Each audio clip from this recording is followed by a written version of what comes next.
Sunday evening has arrived again. You know what that means. It's time for another live recording of the Auburn Experience podcast, episode 40, coming right up, right here, and right now.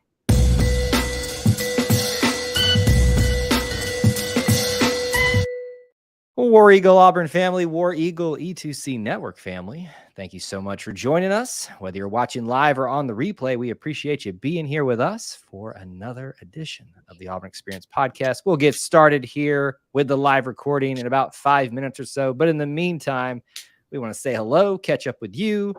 I'm your host, Kyle, alongside Austin Scott. Mr. Scott, happy Father's Day and welcome to the show. Well, thank you. Hope everyone's having a great Father's Day. Had a good day myself, and looking forward to episode number 40.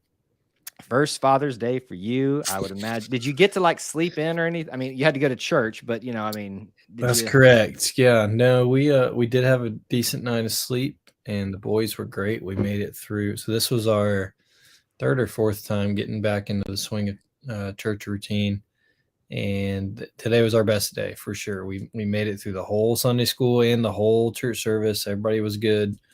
So yeah, a sustainable routine. I think we managed today.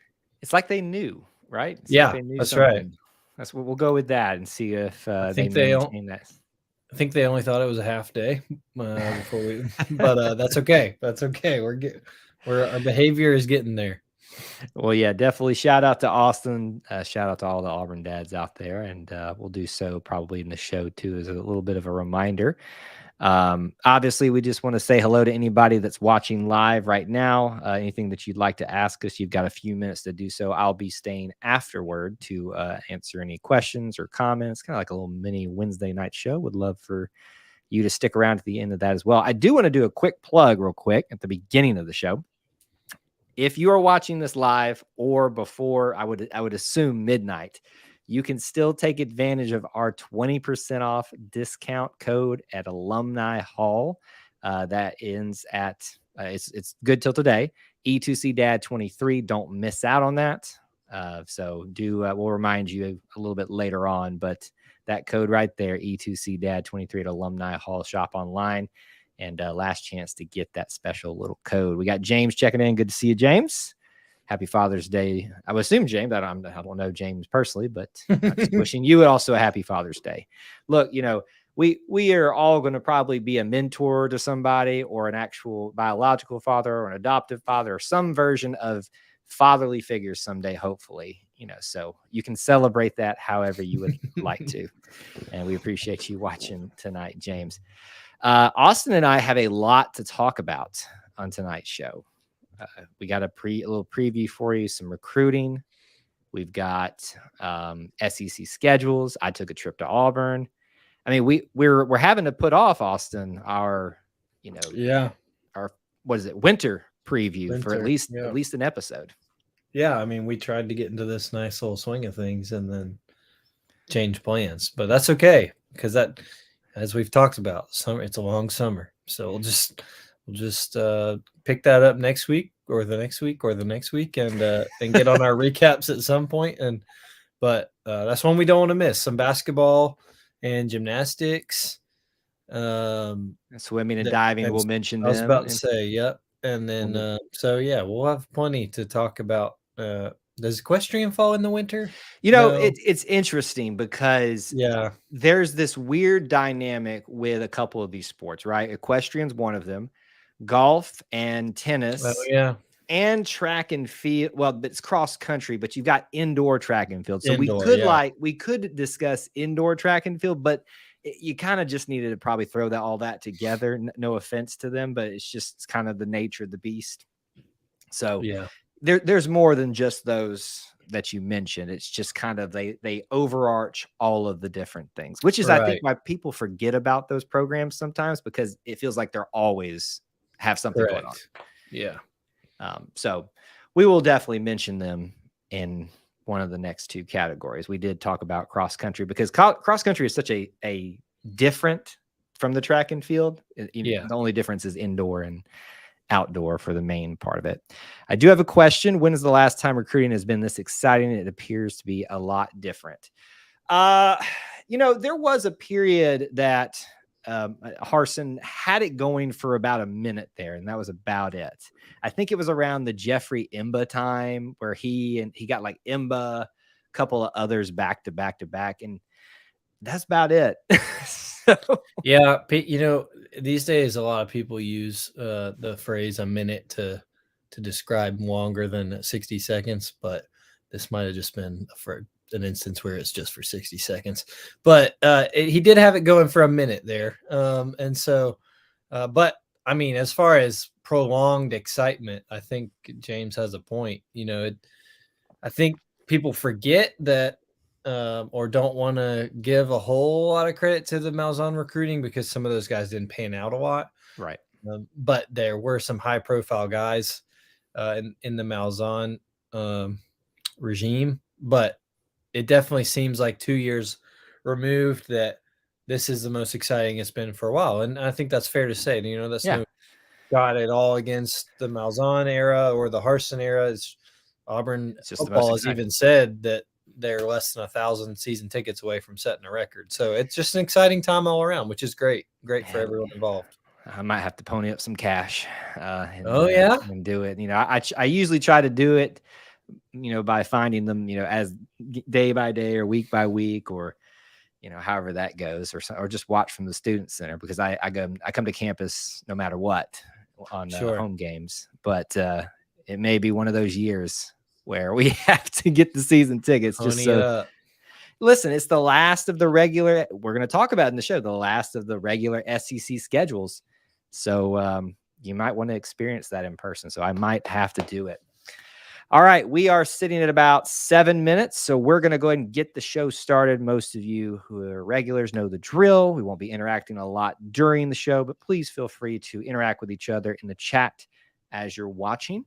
I will stay after to chat with you guys a little bit further, but for about 30 minutes, 3 10-minute segments here, we're going to be doing the live recording, a little Auburn Potpourri, a little bit of SEC schedule talk in the third segment, I should say. In the first big segment, we'll be talking about all the fun recruiting stuff that has just started and will likely continue into the next week for summer recruiting. So we got a big show for you guys today. Austin, are you ready? I'm ready. And here we go in 3, 2, 1. David Housel said it best. We are living in the whole of the Auburn experience.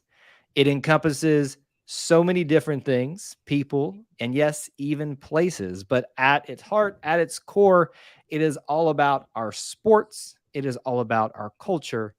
And yes, all about the Auburn family. And because that experience is best with Auburn family, we've got to have one of those members here with me, back in the saddle with myself, your host, Kyle Loomis, my co-host for episode 40, Mr. Austin Scott. And I'm going to awkwardly say it again, or as some call him now, Daddy on Father's Day. Congratulations, by the way. Thank you. We'll allow that on Father's Day of all days. But thank you very much. Happy Father's Day to all the fathers out there listening or watching. We're thankful for you, as you touched on it a little bit in the pre-show, Kyle. Fathers mean quite a lot to us, and we all have quite the mentors in our life that serve as actual fathers or not. So happy Father's Day to all. On that note, and here's an interesting question I was thinking about just to kind of get us started. This is Auburn Potpourri time. We just talk about anything for the first 10-minute segment or so. Who would you consider the father of Auburn football? Because I think it's pretty obvious if you want to go all the way back to its very beginnings. But when we talk about what Auburn football is at its core, who would that be? I think there's a couple people that have a case. Should I just say the obvious name? Yeah, well, you were going to say, I'm guessing you're thinking of George Petrie. Yes. And that would be fair. Yeah. I think when we talk about like the founding fathers, George Washington is always going to come up first, right? But then you also talk about like Thomas Jefferson. And so for me, that switches to who else should be in that category. So any thoughts? Yeah, I mean, I think you can easily say another one, and I think a lot of people would say that Pat Dye is going to be one of those because of the mentality and attitude he brought to Auburn football of we're not going to be scared of anybody. We're going to work hard. And so I think he's definitely got to be another one up there. You have to talk about Shug Jordan as another one of now we're getting into like a Mount Rushmore, but I think yeah.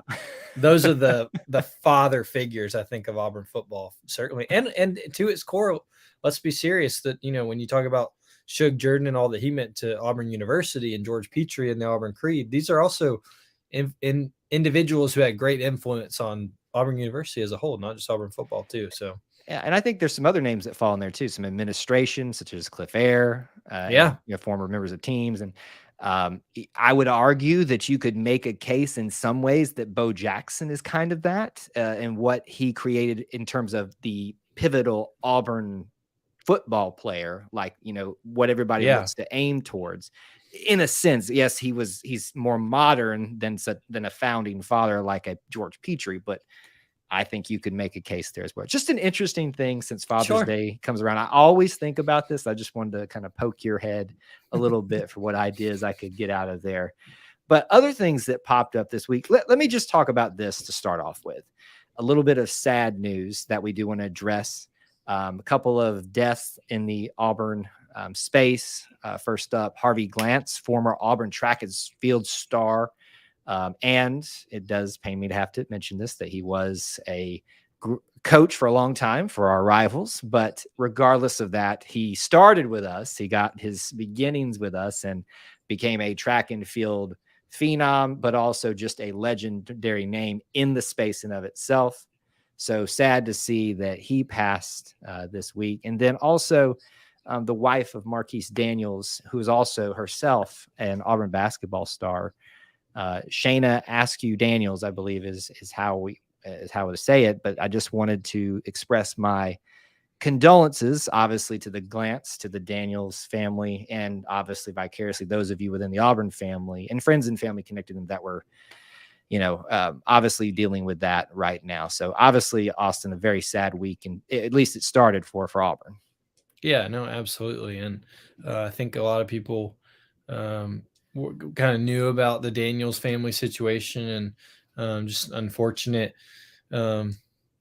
occurrence in a battle with cancer. But thankful that, she, whether we perceive it as a win or loss, she has won that battle of cancer, and looking forward to hearing how her story will be used going forward. Mm-hmm. Yeah, it's always a sad story, obviously, but it can be used as a powerful story as well. And I had trust, and what I know of Marquise and the Daniels family, I know that they're going to continue moving forward in honor of her and shining the light with the story of her life and how she battled that. So same thing for the Glantz family and Harvey Glantz. Happy to have him as part of our history, even though we're now talking about it in a very sad way. I do want to shift gears, awkward transition always from those type of things, but I had a great time in Auburn this week. Did you know that I came to Auburn, or did you after the fact know? I had no idea. I saw the E2C account posting midnight photos of Auburn University, and I thought, oh goodness, what is Kyle getting into tonight? Yes, I took a trip, not business related, but I made some business about it. You can't not go to Auburn and enjoy Auburn, and I can't not go to Auburn and work, quote unquote. A lot of people have been responding to these pictures I took, and I just, on a whim, I just went to campus after I had finished for the day. And first of all, besides what I was trying to accomplish, can I just tell folks, if you've not experienced Auburn in the summer, it's a whole different ball game. Literally. Not only can you move around and breathe on roads, Austin knows this because he's a resident there, but I went to campus, and while, yes, comparatively, it was pretty empty, you still would see people walking through campus as I was here and there, but you just basically had the place to yourself and got great images. The air was just perfect. It was not humid. It was, just a slight bit of cool in the air. I had the best time walking around taking pictures of campus and got some great shots from my camera phone of some of our famous buildings, athletic or otherwise. And I just wanted to, that's what we're about, sharing the Auburn experience. So it was experience Auburn in the summer, but experience Auburn at nighttime too. It's good stuff. Yeah. I mean, the summertime is different, and then you add, nighttime into it as well. Even during school year, nighttime on campus is buzzing, but not quite the same. I also got to walk around at nighttime on campus several times, where we'd be coming back from different study sessions or whatnot, and also maybe getting into a little trouble, but we won't get that on the record. But always enjoyed just nighttime. You're right. It's quiet. It's always, there's not as many lights, and so you get pretty skies usually, and those pictures are definitely worth checking out on our social media. Yeah, and listen, when you don't have, the giant lights of a stadium on outside of the AU on the, I guess it would be the east side, I mean, you can get some pretty nice shots out there. So come to Auburn whenever you can, but there's some great, just relaxing times that you can have. And I could have stayed out there all night, I'll be honest with you. So check out those pictures if you haven't done so. I'm not saying I'm professional anyway, but at least you guys got to have a glimpse at the tour I took around campus just on a whim on a warm yet slightly cool summer night in Auburn, Alabama. Last thing we want to mention, good news for the volleyball team. Our head coach, Brent Crouch, has been signed for another 5 years, and I think he has earned it, wouldn't you say? Oh, goodness, yes. We touched on it last week in our fall recap. The job the volleyball program, or the job that he did coaching the volleyball team this past year, and the trajectory the program is on, certainly has earned him an extension. I think people are more excited about Auburn volleyball than they've been in a long time. And just more people are excited about Auburn volleyball, just in general, getting accustomed to watching it and used to the sport after the success of last year. His recruiting and his style of play has definitely set that up. So more than worthy of that extension, and hope he's here for a lot longer than that, because I think he's doing quite a good job. Yeah, he's definitely earned it. Put Auburn volleyball on the map in many ways with their second stint into the NCAA tournament. And as we talked about, in our fall recap, we talked about shocking a few people. I just am very happy to see him being rewarded. And I would hope that we as the fans would continue to reward him and the players and the program by continuing to support them, not just 1 year where we're catching fire and catching NCAA volleyball by storm, but let's keep it going all the way through into next season as well. So in this show, we're going to hit a couple of big topics here. We're going to talk about some Auburn football recruiting, but we're also going to talk about some SEC schedules. Our first big topic tonight, let's hit recruiting. That is what the people love to talk about, Austin, whether it's about stars, whether about a numbers game, who you beat out, who you may be flipping, maybe coming soon, attractions coming soon, maybe. We'll see. Man, nothing's, as of the recording of this podcast, we're talking about a certain number of commitments that began Auburn football's summer recruiting efforts. There are more that maybe by the time you're watching or listening to this that have occurred, or maybe more news has come out. So keep that in mind. But let's start off with what we know, Austin. 3 commitments in 1 week, technically 4, but I know most people don't count a preferred walk-on, but it's an important position to make sure you take care of. But your commitments for this week will first be wide receiver Bryce Kane from Mobile, Alabama, followed up on the same day, hours later, Kinsley Faustin, safety from Naples, Florida. Friday, Joseph Phillips from Tuskegee, Alabama, a linebacker, and then also mixed in there from Auburn, Alabama, a long snapper of J.R. Buckner, have decided to sign up, commit, be part of the Tigers. So a nice little group for this week, and we'll talk about what may be coming in just a second, but let's open the floor up and talk about these guys a little bit. What sticks out to you? Yeah, huge weekend for Auburn. There will be people that say, oh, these guys are 3 stars or 4 stars. They're not the 5 stars. This kind of string of success of recruiting, as we talked about a little bit pre-show, has not happened very frequently over the last few years. So really exciting times for Auburn. We'll talk about it like you said, but just along with these guys who actually committed, there's been a host of guys of that higher echelon of, ranked talent that's been in Auburn recently. So really exciting times in recruiting. The big one that we just have to talk about, because it was such a notable thing this week, was Joseph Phillips committing to Auburn. Yes. a 4-star linebacker at Tuskegee right down the road, like as you mentioned. But a true battle between Auburn and Georgia that Hugh Freeze won, and is big. You know, we've talked about it before, but Auburn has to win the battles between Alabama and between Georgia in the recruiting, on the field. It just has to happen for them to keep up. And that's a true battle they won. It's a big game-changing and really staple of this recruiting class so far for the Freeze era. And so big time and really exciting to see. People definitely, I think, that have been kind of lackadaisical about recruiting the last few years are caused to jump back into it because of something exciting like that. So really big deal. Props to them. And then, the other two guys it's not like they're slouches either. Bryce Kane, you beat an SEC foe in Ole Miss out for him. Kinsley Faustin, a safety in the secondary that continues to be deeper and deeper. So you just love it. You love that kind of trajectory they're on, and hopefully they continue this motivation. It seems like they will.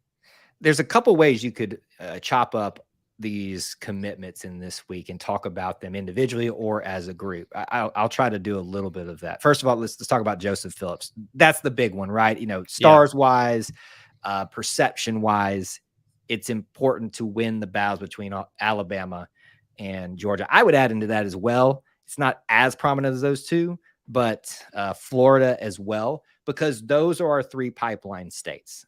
Obviously, the state that you're in of Alabama, Georgia, and then Florida. That's where we traditionally draw the majority of our guys from. It's usually in that order, 1, 2, and 3. So those are your kind of schools, and maybe throw Florida State in there as well, who you're competing with, and you can kind of go back and look at how we've done past 2 years before that, and now going forward, battles that we may or may not be winning. This is one of them, and that's a huge thing. You're going to hear Georgia fans say, well, we did. It's the same thing. And look, there's our fans that do it too. Yep. We didn't want them anyway. And I would also caution folks that, remember, this isn't over. You got to make sure that you show out on the field, that you continue to build that relationship. And coaches know this. We're just talking about it now, and we're not doing their jobs for them. But this one may not be over.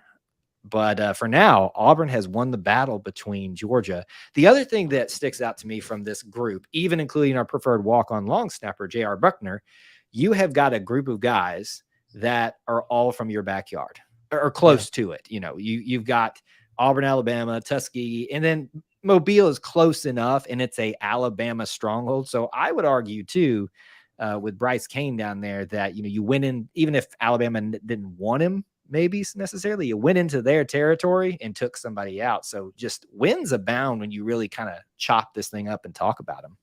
Well, and especially when it's a first-year coaching staff, right? Like Hugh Freeze, we know, has been in the SEC and knows what kind of caliber guys he needs to compete in this league.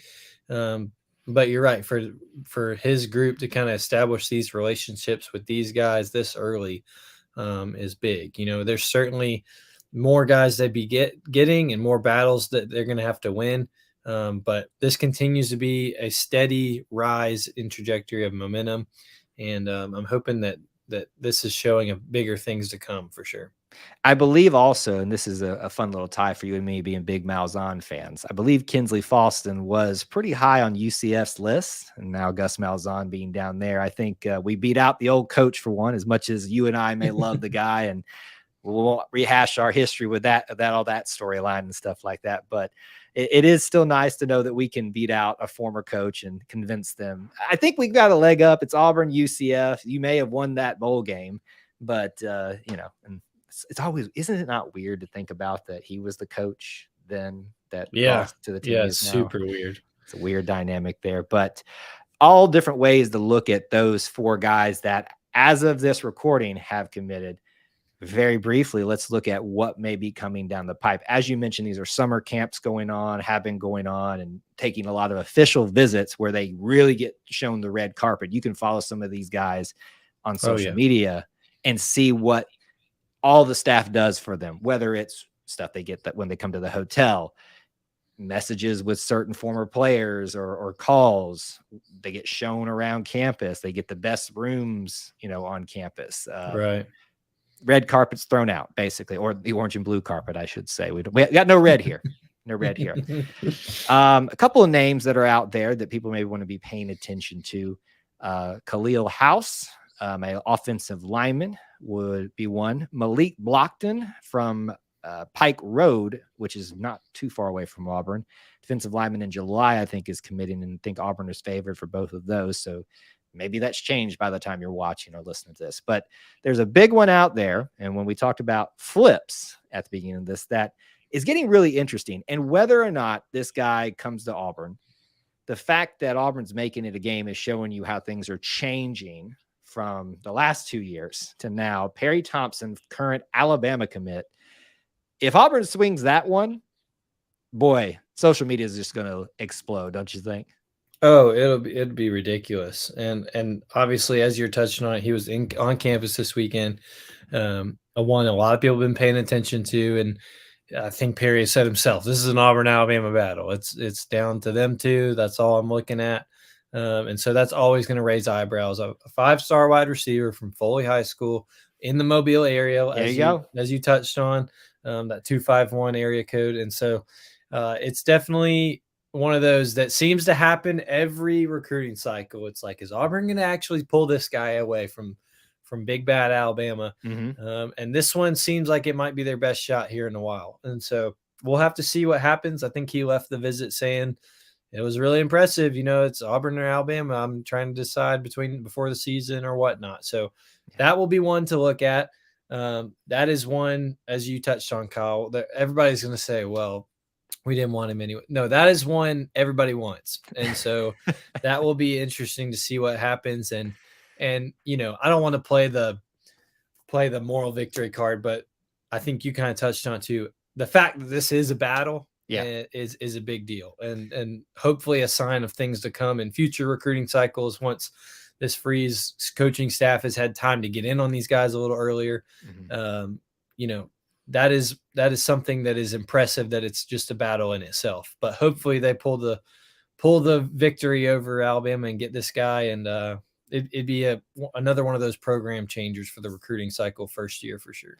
Yeah, it's much easier protecting, I would say, a lead that you have. Well, some would argue maybe the opposite way, but I think in this sense, it's much easier to be working from the strong position than behind position for making ground up for guys. But Hugh Freeze, his staff, seems to be doing that in bounds, whether it's for a name like a Perry Thompson. The last thing I'd like to mention too, what I love is not just the staff getting involved on social media and kind of giving fans hints something's coming, but now you've got players on the teams, and it's happened before, but I've never seen a concerted effort from players that, everybody thinks they know who the players are hinting at, but then you'll see from every position, offensive, defensive, so nobody knows. Like, everybody thinks, okay, that linebacker committed, so it must mean this linebacker is committed. This wide receiver commented, so it must be this wide receiver. I don't know who they're talking about. We have our guesses, but all I know is I love this all-out recruiting effort that's going in and selling Auburn. And when you combine Auburn in and of itself, that is easy to sell just because it's Auburn, with this type of effort, with this type of cohesion, it's an incredible thing to see. And so I'm loving every bit of it. Yeah, it's the new age of recruiting, right? Like, it's always on. It never stops. There's graphics out the wazoo. There's videos out the wazoo, photos going off everywhere. And social media is part of it. And, the mystery behind all of it with eyeball emojis and the freeze emoji and all this is fun for the fans, fun for players, I'm sure, because, they're keeping up with the recruiting as much as anybody too, of where their buddies going and where their teammates going and all that. So really exciting. And we'll have to see who these emojis are all talking about. Hopefully we get to find out this week. Look, when you can get the official Twitter account of Aubie the Tiger involved in that, that's saying something, my friend. It's a big deal. It's a big deal. All right, big topic number 2 tonight. Let's talk some more football. You didn't think we were going to be discussing this much football this early in the summer, did you? Like, it's a lot.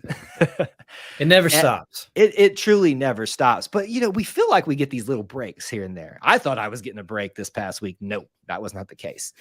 What we're going to talk about, though, is the news that was already kind of previously announced. We knew was coming. The SEC was going to reveal its schedules for 2024, officially the first season with Texas and Oklahoma into the mix. before we even get into what Auburn takes away from this, let me just say I am so glad this year that they decided we're going to announce this in the summer when nothing else has happened, because the last couple of times they've announced it like in October when football season's in full swing. And so it's already kind of like another thing to try to lump in with all the other coverage. So from a commentator's, standpoint, thank you. Please. Yeah. Thank you for the break. And we needed something to talk about this summer. But I will briefly give you the rundown, and then I want some Austin commentary on it for 2024. And this is not the dates or anything, and we're just discussing really SEC opponents. And we can throw the non-conference in there if you'd like. But for the SEC opponents that were announced for Auburn, for home, Arkansas, Oklahoma, Texas A&M, Vanderbilt, and away, Alabama, Georgia, Kentucky, and Missouri. So when I look at that list, Austin, there's a couple of big talking points, but I want you to open us up with your thoughts about Auburn SEC schedules for 2024. Yeah, I mean, overall, I was pretty pleased. I think, before we get into it, you were touching on when they release it. I'm never, ever, ever fully surprised by what the SEC Network can turn into a primetime television show, isn't it? Other conferences just drop their schedules at 11 a.m. on a Wednesday morning. Right. Can we just dispense with this SEC is not keen talk? I mean, we garner a primetime show about our SEC schedule drops. Let's end it there. Here's the graphic. If I'm the Big Ten, here's their schedules. Have at it. No, we love to make fun of the moniker. It just means more. But I mean, what were the ratings like on this show? I can't imagine as they were unveiled. All that said, I was watching. One thing too. I appreciated the way they did it. Let's do Oklahoma and Texas first. Yeah. Like they're the new guys. Everybody's interested in them. I don't know that going alphabetical was the best choice. I loved it as an Auburn fan, but you know who didn't love it? I'm sure that the ratings went at the end as soon as Vanderbilt came up. So I felt so bad for like nobody's going to pay attention to them. Anyway, that was just something that I thought about. I stopped watching after, I don't know. It was on, but I mean, I didn't care after Auburn went. Right. So yeah, you're probably right. They probably should have mingled it in there a little better. Anyway, Auburn's opponents. I think the big thing that is we knew Auburn would probably be going to Alabama. They stay on the home and away flip-flop schedule. They're still going to Georgia. I think that was everyone was hoping that would stay the case, but to have it confirmed, that's a big deal to keep the Deep South Oldest rivalry, as well as keep it on the home and away trend that it is. Wouldn't have minded if maybe we flip those and have a home and away again, but I think that would have required us going over there. I would have done it. I would have done it in a heartbeat. Just to get it back. I know. Yeah. I know. I would love maybe one week for us to talk about that. I just don't know why that happened. Like, I love that we got 2 home games in a row from 2012 to 2013, but I don't understand why. I have no idea how that happened the way it did, but it's probably going to change after 2024. That's you and I are going to be talking about this again in a year when we finally get to the new thing with 2025, because this is not a permanent situation. This is just to get us to 2025. Yeah, we'll be talking about it for sure on episode 98. But as far as, and I'll be coming up with a player for that, which is for this one's Blake Burkhalter and Tony Richardson. By the way, worked it in. I love it. It was really. I was been thinking about it for the past 20 minutes. Anyway, the biggest thing though is that Oklahoma is coming to Jordan-Hare Stadium in 2024. I really hoped we would get whoever it was going to be, Texas or Oklahoma, they'd be coming to Auburn. I desperately want to go to Norman or Austin whenever Auburn goes out there, but I was really hoping the first, we get to welcome in one of these their first year. I think that I really, really wanted us to play Texas. I wanted us to have Texas the first year.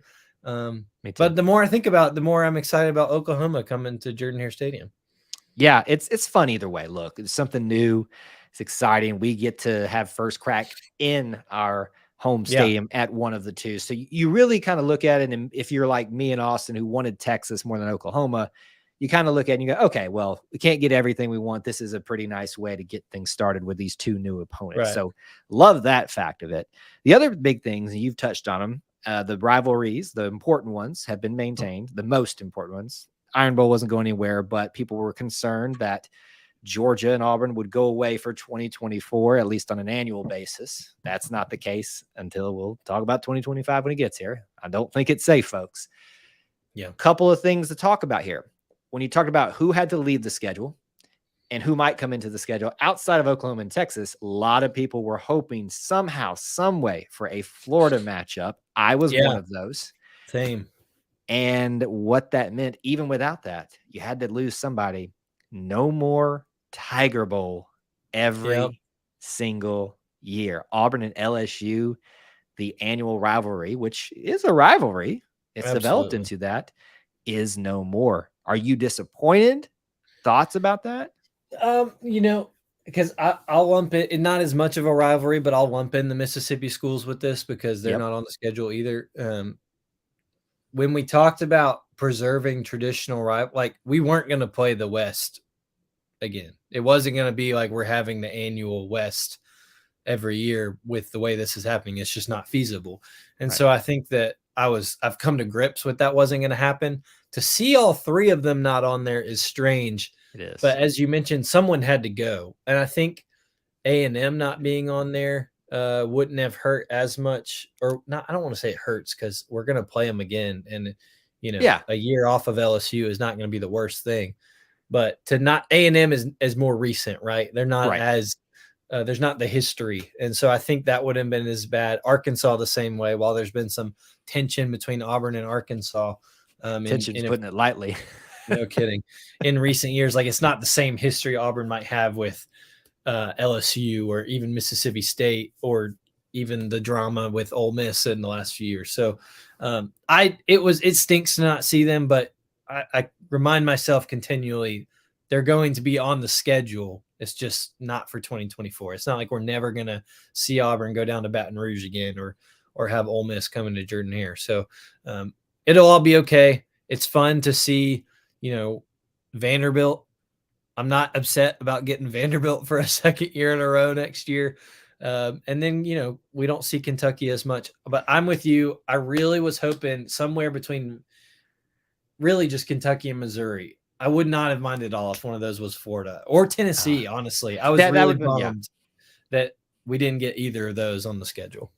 I think when Auburn fans look at their current opponents that we see every year, we have always longed for some type of more annual, more recent, more regular. Yeah. Thank you. I was searching for vocabulary there. I couldn't, I do have a college degree from Auburn. I wasn't in linguist. I can't even talk. Wow. All right. Moving on. We were hoping for Tennessee. We were hoping for Florida. And then when you see the Mississippi schools gone completely with LSU, it's kind of like, did we really gain something here? I mean, so it's not anything to complain about. No. We are getting something new, something fresh. We're maintaining the most important things, but we're still, as Auburn fans, and I think especially Florida fans echo this. Every time I talk to a Florida fan, they say this too. We want that game back. There is regionally, historically, and so whether it gets fixed in 2025 remains to be seen. But that's if I'm talking about the biggest mistake or biggest thing that didn't happen for 2024 Auburn SEC schedule, it's the lack of Florida. Yeah, and well, let's be honest too. This schedule is good for Auburn. Like this is not, I saw someone put it this way. This might not be an easier quote unquote schedule for Auburn, but everyone else is a little more evened out now. Mm-hmm. Auburn's still got to go to Alabama and to Georgia. Let's not put it lightly. This is still those of you that are complaining that we got Vanderbilt, like opponents, of fans of other opponents that are saying you got it easy with Vanderbilt and Missouri. Do you see where we got to go? Way past due that we even this thing out. So I'm not complaining about schedule, but I put LSU with Florida and Tennessee in that secondary rivalry for Auburn that I just would have liked to just replace one of them with. It'll be okay because we're going to get them back. And if we do things this way where let's just say this is the slate we have 1 year and we have the slate the next year, well, then we'll get Florida and Tennessee both in 1 year. And the good thing is, as we've talked about before, we're going to get these matchups more. and that's how it should be. So Yeah. I'm good either way, but I was hoping to see one of them on this 2024 slate. Yeah, there's going to be things that you don't like about this. There's going to be things that you do like about this. The important thing to remember is this is for 2024. This is not only. Yes, this is not the holistic change. Now, they may decide that this is what has to happen going forward, and then we may have to have a further discussion. But for now, this is what you need to look forward to for the first year of the new SEC, basically becoming the SEC South, the SEC and the Southwestern Conference is what I think we should be moving towards at some point. But either way, we are excited for the change. We'll miss LSU. We will miss Ole Miss. We will, wow, that's a little a little fun way of saying that there. We'll miss Mississippi State, not the Cowbells, but we will miss playing them every single year in some way. But we look forward to a new year and a new season, and we'll be breaking that down much, much more as it gets closer and closer. That's going to do it for episode 40 here on the Auburn Experience podcast. A lot discussed, a lot of different topics that we got into even in the summer, and we thank you guys for tuning in with us on our way out. I'd like to give you where you can find us on Twitter. You can find me at Kyle Loomis24, and of course follow the E2C Network everywhere, including Twitter and various other social media accounts out there. Where can they contact you, Austin? Austin G. Scott is where you can find me. Tell me what you thought about Tony Richardson and Blake Burkhalter for episode number 40. Episode number 41 next week. Kyle, we're getting closer and closer to an easier pick each week of players for episodes. So I can see the light at the end of the tunnel. You are literally 3 episodes away from the easiest pick ever. Absolutely. And we'll wait for that one earnestly, but happy to have you even here on a difficult one for you on episode 40. Thank you all for tuning in. Till we talk to you again. War Eagle. War Eagle. All right. That's the episode. Austin, thanks for hanging out with us. Go enjoy the rest of your Father's Day. Get some rest, sir. And we will hang out here for a little bit longer. I surely will. I hear one overly joyous baby ready to talk. Oh, that most recent comment. Now, can I say? Did you think about it? And let me just say, I have a list of topics that we will be covering during the summer if needed. But as far as fathers of Auburn football, fathers, John Heisman, I will make the argument that no. But it's a decent argument. I will make the argument that he should not be considered a father of Auburn football. He's got a lot spread around. He does, and I think that kind of disqualifies you a little bit. When you are the father of something, you kind of have to have some level of exclusivity to you, or at least a humongous chunk of your professional career dedicated to that. Which with Coach Pat Dye, we have TCU, Wyoming, but he's known from Auburn, right? Yeah, that's where his Heisman. You can point to Clemson, Georgia Tech, a couple places. So, but still. That's quite an question. Yeah, we'll discuss that, though, at some point. So long. See you. Thanks for hanging out with us.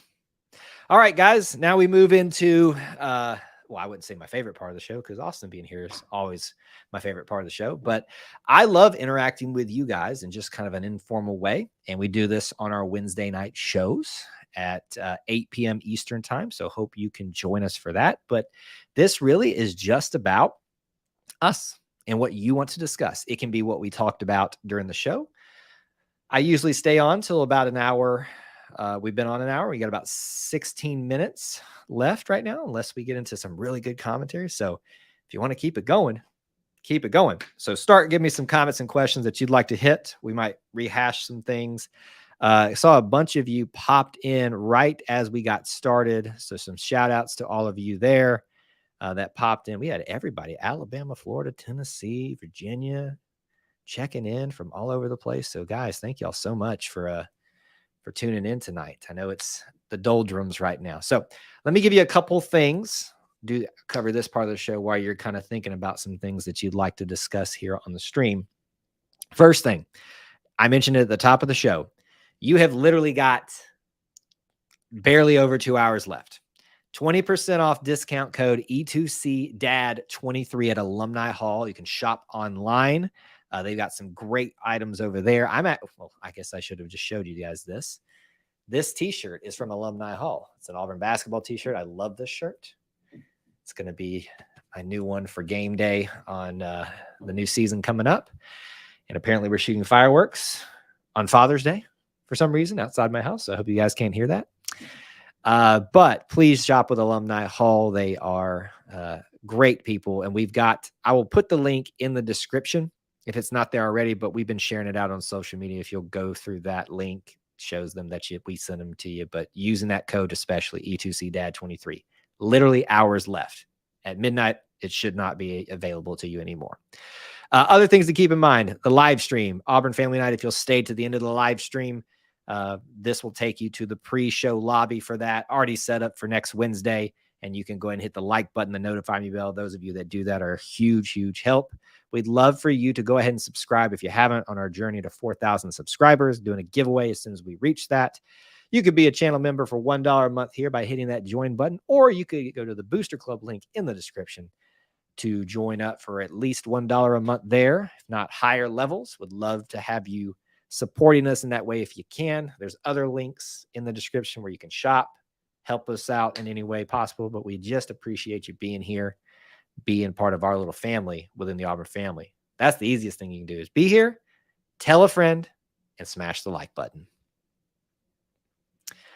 Let's see. Chris says, happy Father's Day to everyone. Bama dads still unsure of how many kids they actually, wow, man, truth hurts, doesn't it? Oh, Kyle, that was embarrassing. Wow, that's an outtake I've ever saw one. I thought my cap was off there, and y'all just saw me try to drink through the cap and then spill some on me. So one for the outtake reel right there. As I got done joking about all the Bama fans. So Chris set me up in a bad way there. What's on y'all's minds? Anybody? Here's something interesting. If anybody's got any input in the chat, what is an Auburn Father's Day gift that you have gotten or given that you thought was a great one? We always go to the stereotypical stuff of like ties and dress shirts, and those are great. I mean, so if that's something that you got or that you've given that you'd like to mention, please don't hesitate. But those are the things. But if there's something that you've thought of, let me know. Now, I know for Austin, who just became a father last few months and celebrating his first Father's Day, it's kind of hard for infants to give you something. I know the wife can, but you know, she's earned her keep this year. So if I was in Austin's shoes, I'd be like, you know what? Just let me have the day. That can be the greatest Auburn day. I will tell you one day, hopefully in the nearish future, when I am a father and whenever that cycle begins for me of them growing up, I would hope that someday my kids take me to a trip to Auburn, even though I go there frequently. Maybe if I'm even living there at some point, take me to campus and just let's go do Toomer's Corner. Let's go get a lemonade. Let's go hang out on Sanford Lawn in a sunset. Let's just go walk around the stadium. Is it cliche? Is it probably stupid to some of y'all? Yes. But for me, that would be the best gift. Time spent with people in my favorite place. Doesn't get much better than that. It really doesn't. So if anybody's got any input to some of that, let me know. Back to what Dennis said, Mr. Scott, Austin's father, said, we do have an idea, or I have an idea for a series about Mount Rushmores for Auburn across football, all sports, all things Auburn. Like you would do one for men's basketball, maybe we could do like men's sports, women's sports. I don't know how we break that down, but that's a topic that we've thought about doing at some point, because I think it's a worthy conversation. It's one that would spark a great debate here, but also one that we'd be able to share online. So, be thinking about that. He suggested that John Heisman should be part of a Fathers of Auburn football talk, but I don't know that he makes it to a Mount Rushmore type of situation. But he definitely deserves to be remembered and definitely deserves to be honored as a big part of our history. I mean, there's a Heisman drive that goes around our stadium. There's a Heisman bust right there in the center. And then there's Heisman Trophy statues and Heisman trophies on campus too. WT says the best Father's Day gifts are always those that they make themselves. My girls always hand make a card and put orange and blue AUs on it. See, there you go. Listen, I'm a very simple person. I like I like fun little expensive toys too, but to me, I like spending time in places that I love with the people that I love. So to me, that's kind of where my mind goes when I think about what do I want as a father when that day comes. Hopefully I haven't made my kids super annoyed with Auburn at that point. Chances are that's going to be the case.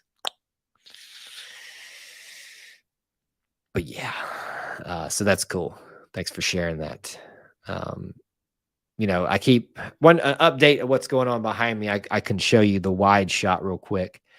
So I said this last time, I think it was the Wednesday night show, that we are in the process of rearranging the backdrop, and I've gone through a couple of different iterations. Believe it or not, there has been things moved and things taken up and down. The colors aren't exactly what they're going to be, but we're working on trying to give you a little bit of an updated look here on YouTube when you see me do shorts and stuff like that. Trying to kind of change things around for the summer. A little bit of a hint too, we're working on our website too. Like, we've had a website, we just don't utilize it a lot, but we're going to be doing that more, and that's coming. You would think I take a break during summer. I do in some ways, but not really. So anyway, just wanted to give you guys a wider shot of that. What else is on y'all's minds? Anything else that we hit or didn't hit that we should? The big topics of SEC schedules, the big topics of recruiting, and what has already happened and what may be happening very soon. I know you said this last week. To me, when I did it last week on one of the things, but it just, without being done right, it bothers me. So I'm gonna here's what I'm expecting. I'm expecting that we're gonna get this commitment. It feels like it's gonna be Khalil. Wow, Kyle, help me, guys. The offensive lineman. Anyway, the offensive lineman committing here soon, and I'm going to be doing a video about that. May not have this ready in time, but I'm going to try to. Seems like there's another commitment out there that may be coming soon, and then we kind of know that, or hope that we're going to get an announcement of one in the very early part of July, but I should be more than ready by then. So what I'm hoping is this week will actually be kind of this week, the summer week that I thought it was going to normally be for Auburn. I'll be able to do stuff like put stuff up in the background the way I'd like it to. The other thing too is like the way the lights that you guys don't see that put me in better view, they reflect too much off of something. So I'm having to play with that. So that's why it's taking some time. Just me making excuses for why it looks that way. Oh man. Trying to think of what we did not hit that Aubie should have been celebrated this week. If you didn't celebrate Aubie, what are you doing? It was National Mascot Day, and they're really pitching hard for fans to help fund the statue for him that's coming. I believe I shared this with our Booster Club members when I was on campus. My initial thought was that the statue was going to go closer to the green space, because I thought that's what they said when they announced it. And I thought I had pinpointed, but now based on other things, I think it's going to go right in front of the main entrance of the Student Center, Melton Hall, or the Melton Student Center. I guess I don't know that it's Melton Hall. And which would make sense. You want it in front of the nice, pretty entrance to the building. I don't know that original area I thought was going to be conducive to that. But if you want to help fund this statue, you can. And they've been sharing that out on social media, how you can get involved in that. So if you want the Aubie statue, if you want to help it get there, please do take advantage of that. I also advise you, if you haven't and you're planning on going to an Auburn football game next year, you really need to get your season tickets. I'm not an affiliate of theirs or anything like that. I have no kickback from saying that, but seems like it's going to be a hot ticket this year. And I was talking to my wife, Jessica, about this when we were talking about whether I was going to officially get season tickets and not just buy them game by game as I need them. It just feels like this is a year, barring, let's just call it, scandal or something like that, something major outside of football, or just a complete falling flat on your face, meaning you don't win any but 3 games. Nothing's bad's going to happen to this regime. Like, they're going to get another year, and you get Auburn, or you get, of course you get Auburn, you get Alabama, and you get Georgia this year. So it seems like a good year to sign up for things. Next year is going to be a good year too, because you get Oklahoma. I don't know if Oklahoma, let's see, you know what? Let's look that up on the show live right now. Auburn, what am I saying? I was about to say, they ever played. I was at the game in the Sugar Dome, the Sugar Bowl.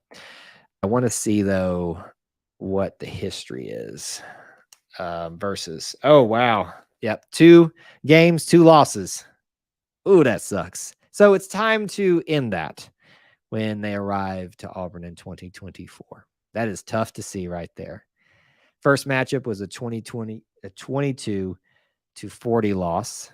The second matchup was a 19-35 loss in the Sugar Bowl, and I feel like that one was much worse than that.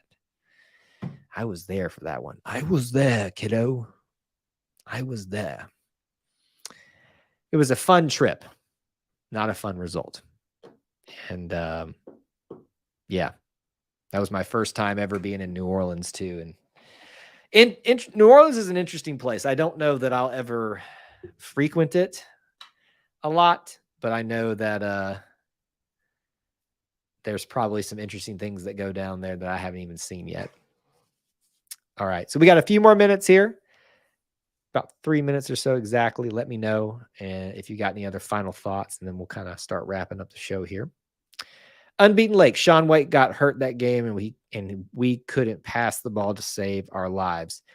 Yeah, I vaguely remember that, but I mean, look, I from everything that I've seen from Baker Mayfield, I don't like him as a person. I've never met him, so I can't make that judgment call holistically. But from what I'm able to see, from what he lets us see about him, not a big fan. But I still got to admit that he's quite the talent, and he tore us up that game.